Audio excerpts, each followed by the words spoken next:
well students, I am continued for catalysis। ये बेटा हम लास्ट टाइम कर रहे थे। I am continuing with catalysis. Okay, तो लास्ट में हम डिस्कस कर रहे थे सेलेक्टिविटी। ये टर्म यूज होती है सेलेक्टिविटी। इसमें आपको बताया था मैंने बेटे कि same reactants different products in presence of a different catalyst. ये carbon monoxide carbon oil combined with hydrogen in presence of nickel produces CH4 methane plus water. ठीक है बेटा, हाँ बैलेंस करना है हाइड्रोजन, ये 3 ये हो गया। ठीक है, बैलेंस हो गया। अगर सेम कार्बन मोनोऑक्साइड और हाइड्रोजन हम रिएक्टेंट ले रहे हैं लेकिन कैटलिस्ट ये यूज कर रहे हैं, हाँ बताया था आपको, कॉपर ZNO एंड Cr2O3 ये यूज़ कर रहे हैं, तो हमें जो प्रोडक्ट मिलता है वो मिथाइल अल्कोहल मिलता है बेटा। जहाँ मीथेन वाटर मिला है, जहाँ मिथाइल अल्कोहल किया बन जाता है जब ये कैटलिस्ट यूज़ कर रहे हैं। अगर सेम रिएक्टेंट हम रिएक्ट कर रहे हैं लेकिन मैं सिर्फ कॉपर इस्तेमाल कर रहा हूँ, इससे बन गया फॉर्मल्डिहाइड, हाँ जिसको हम मिथेनॉल भी बोलते हैं, है ना। तो ये बेटा दिस इज सेलेक्टिविटी, यानी a particular catalyst leads the reactant to form a particular product. मेरी बात समझेंगे, ये बेटा सेलेक्टिविटी। अब स्पेसिफिसिटी देखो बेटा, ये particular catalyst used for a particular reaction. एक बात, तो जैसे सपोज नाइट्रोजन और हाइड्रोजन है, तो आयरन यहां पर कैटलिस्ट है बेटा, कैटलिस्ट है, यू आर गेटिंग अमोनिया। ठीक है, लेकिन अगर आप नाइट्रोजन हाइड्रोजन ले रहे हो हैं तो कैटलिस्ट पोटाशियम यूज कर रहे हो, तो no it's not a catalyst. ये प्रोडक्ट बनेगा लेकिन ये कैटलिस्ट एक्ट नहीं कर रहा। तो particular substance is used for a particular reaction, that is called as a specificity। मेरी बात समझेंगे आप हैं। नेक्स्ट है बेटा, ये हमारे पास है जियोलाइट्स बेटा हैं। लास्ट टाइम में बेटा मैंने थोड़ा जल्दी करवा दिया, मुझे बाद में लगा महसूस हुआ कि मैंने बहुत फास्ट करवा दिया और ज़्यादा करवा दिया है। जियोलाइट्स कैटलिस्ट बेटा, ये जो जियोलाइट कैटलिस्ट है ना, ये जो है इसको हम ये बोलते हैं, they are also referred as shape selective catalyst बेटा। They are shape selective catalyst. ठीक है, इनको ये भी बोलते हैं जियोलाइट। जियोलाइट ये डिपेंड्स करते हैं, इनकी जो ये कैटलिस्ट जो हैं डिपेंड्स करते हैं किस पर, डिपेंड्स अपॉन पोर स्ट्रक्चर। जो आपका कैटलिस्ट है उसमें पोर्स होते हैं, उस पोर का स्ट्रक्चर कैसा है, and the size of the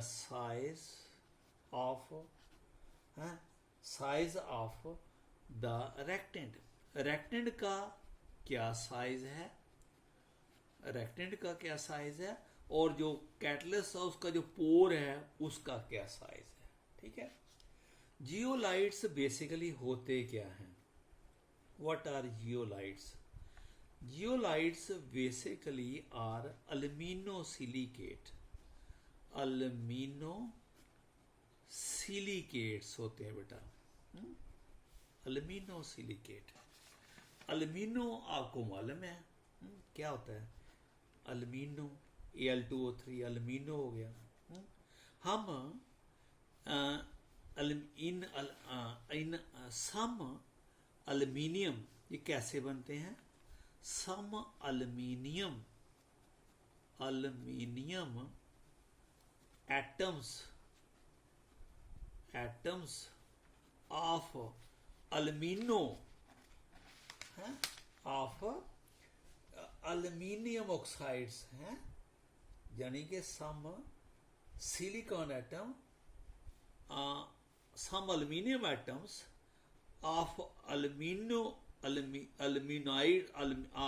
aluminium atoms are replaced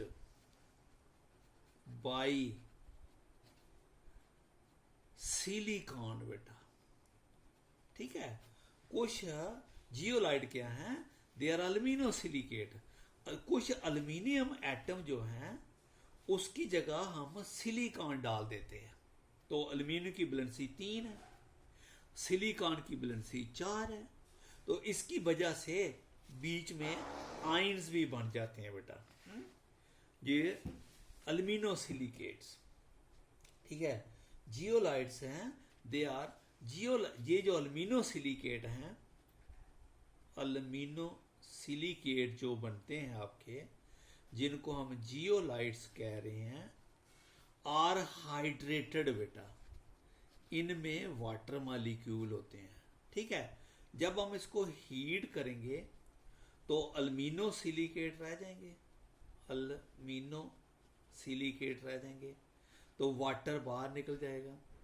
जब वाटर बाहर निकल जाएंगे तो इसमें होल क्रिएट हो जाएंगे, जहां से वाटर बाहर निकलेगा वहां होल क्रिएट हो जाएंगे, मेरी बात समझ गए, होल क्रिएट हो जाएंगे, और उन होल के मुताबिक ये यूज होते हैं, ठीक है। अब देखो मैंने आपको बताया सिलिकेट जियोलाइट होते क्या बेटे, 2-3 नंबर का आता है। जियोलाइट होते क्या है, अल्यूमिनो सिलिकेट होते हैं, कुछ अल्यूमिनियम एटम को रिप्लेस करके सिलिकॉन डाल देते हैं, और वो हाइड्रेटेड होते हैं, उनमें वाटर मॉलिक्यूल होते हैं। जब उनको हीट करते हैं वाटर बाहर निकल जाता है, और पीछे जो अल्यूमिनो सिलिकेट रह जाता है उसमें पोर्स रह जाते हैं, ठीक है।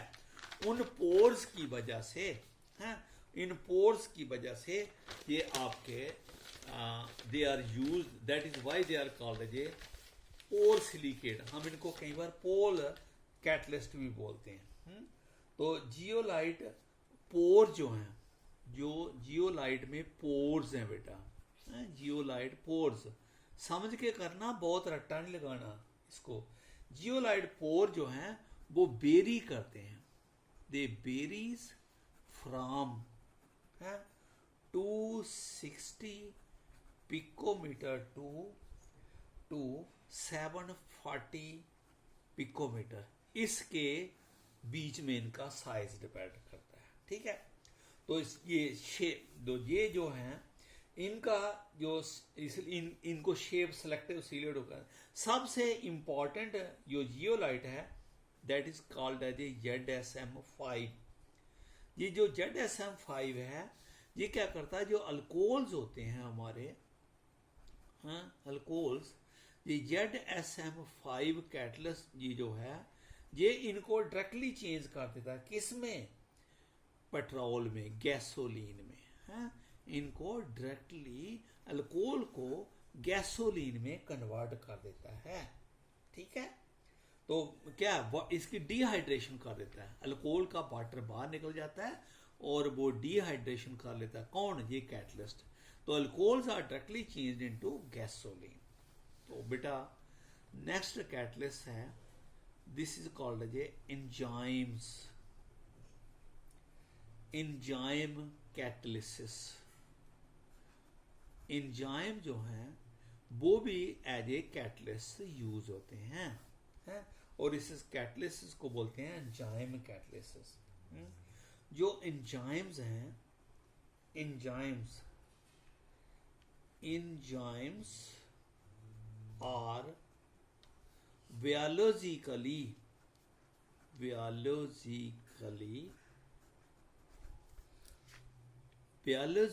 कैटलिस्ट।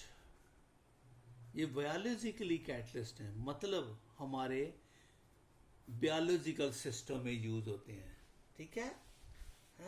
तो जो केमिकली एंजाइम्स होते क्या हैं, एंजाइम बेसिकली होते क्या हैं, chemically enzymes are globular protein, protein बताए थे ना आपको, दो तरह के प्रोटीन होते हैं, ग्लोबुलर प्रोटीन होते हैं ये, और सिर्फ ग्लोबुलर प्रोटीन नहीं होते, उनके साथ कुछ एसोसिएटेड होता है, associated with non protein component, non, कुछ ग्लोबुलर प्रोटीन होते हैं और उनके साथ नॉन प्रोटीन कंपोनेंट भी होता है, ठीक है बेटा, नॉन प्रोटीन कंपोनेंट्स हैं। इन नॉन प्रोटीन कंपोनेंट को कई बार हम कोफैक्टर बोलते हैं, कोफैक्टर्स, ये उसके साथ को जुड़े हुए हैं फैक्टर्स। तो दीज ये कोफैक्टर जो हैं, these cofactor, these non proteins are of two types बेटा, factors are of two types, ये दो किस्म के होते हैं। एक होता है इनऑर्गेनिक, इनऑर्गेनिक आइंस होते हैं बेटा, कौन से, जैसे Zn+2 होता है, ठीक है, मैग्नीशियम +2 होता है, देन मैंगनीज+2 होता है, ठीक है, Fe+2 होता है, et cetera, they are called a inorganic ions, ठीक है। देन वी हैव गॉट ये, यानी इनके ग्लोबुलर प्रोटीन के एडिशन में जे भी होते हैं। दूसरा जो कोफैक्टर है, they are organic molecules, organic molecules भी होते हैं बेटा, बहुत ज्यादा सिर्फ अंडरस्टैंड करना है, बहुत ज्यादा याद नहीं करना है। ऑर्गेनिक मॉलिक्यूल ये यानी एक ये इनऑर्गेनिक होता है और जो नॉन प्रोटीनिक पार्ट है वो एक ऑर्गेनिक होता है। ये organic molecules further of two type बेटे, ये ऑर्गेनिक मॉलिक्यूल दो टाइप्स के होते हैं, फर्दर ऑफ टू टाइप्स। एक उनमें जो है उसको बोलते हैं को एंजाइम्स, को एंजाइम्स। ये जो को एंजाइम्स होते हैं ये लूजली बाउंडेड होते हैं, लूजली हेल्ड होते हैं, लूजली हेल्ड होते हैं किनके साथ, प्रोटीन के साथ, ग्लोबुलर प्रोटीन के साथ लूजली हेल्ड होते हैं, ठीक है, easily separated by dialysis, easily separated by dialysis. अगर हम उनकी डायलिसिस करें ना तो वो ये जो कोएंजाइम है ये अलग हो जाते हैं, किससे, ग्लोबुलर प्रोटीन से, हैं, सेपरेटेड बाय डायलिसिस, डायलिसिस, ठीक है बेटा। तो दूसरा है जो आपका है, दैट इज कि हमारे पास ये जो दूसरी टाइप्स होती है, जो दूसरे बोलते हैं उसको बोलते हैं प्रास्थेटिक ग्रुप। प्रास्थेटिक दो तरह के ग्रुप होते हैं, एक होता है कोएंजाइम, एक होता है प्रोस्थेटिक ग्रुप।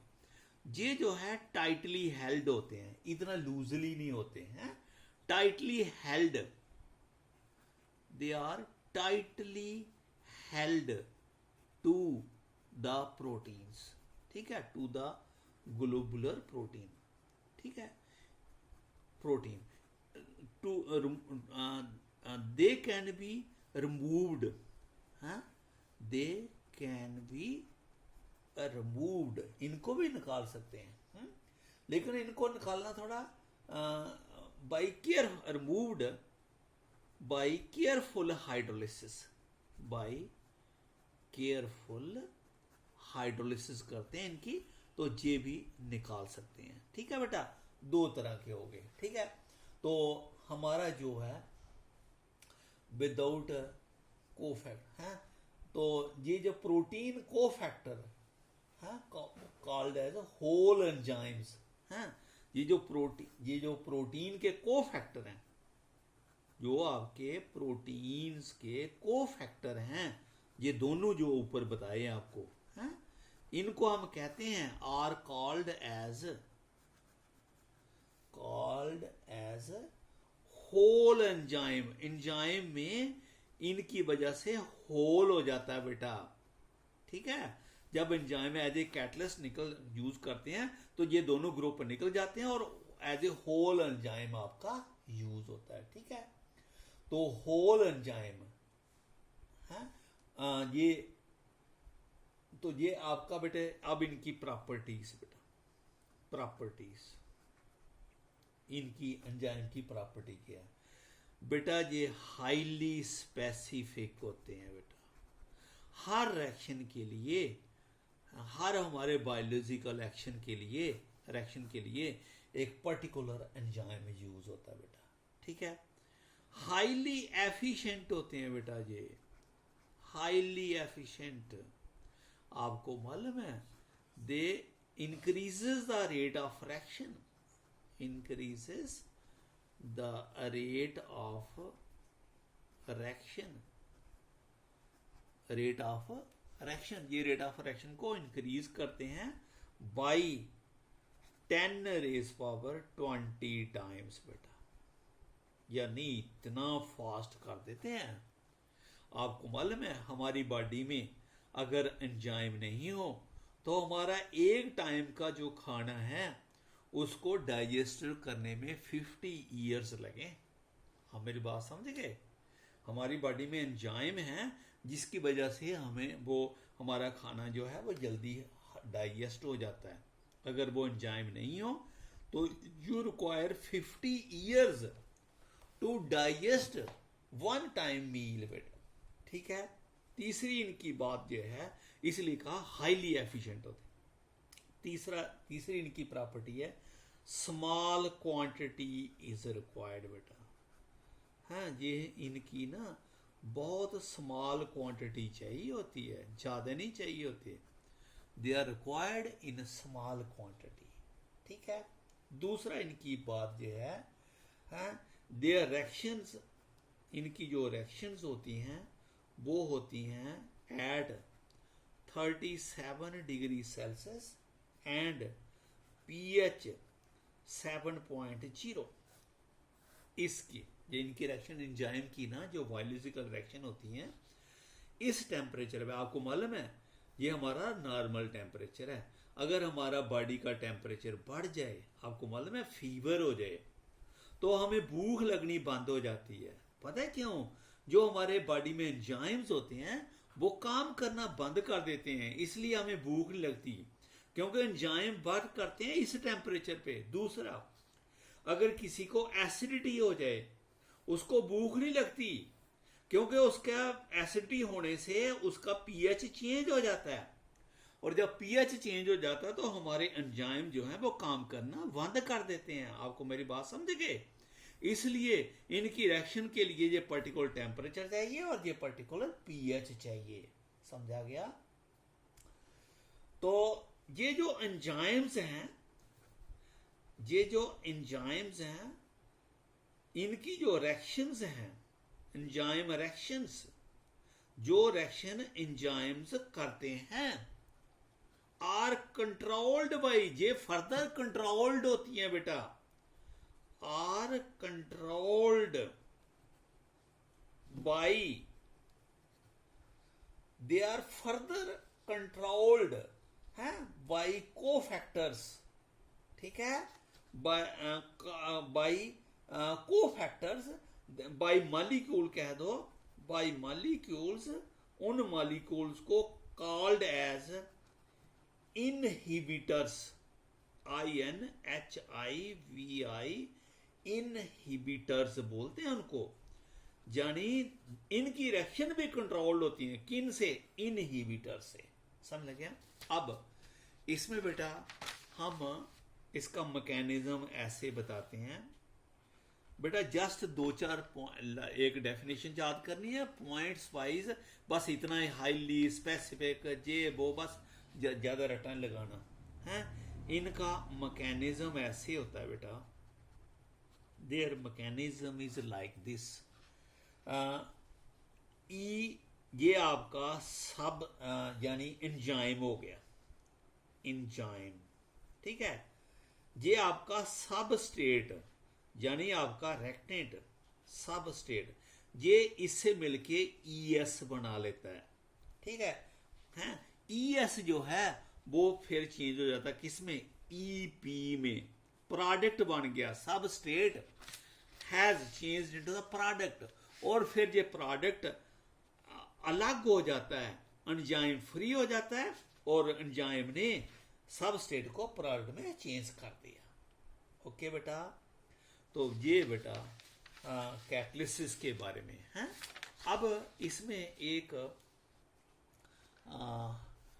बस बेटा जहाँ नेक्स्ट वीडियो नेक्स्ट में करते हैं। ओके।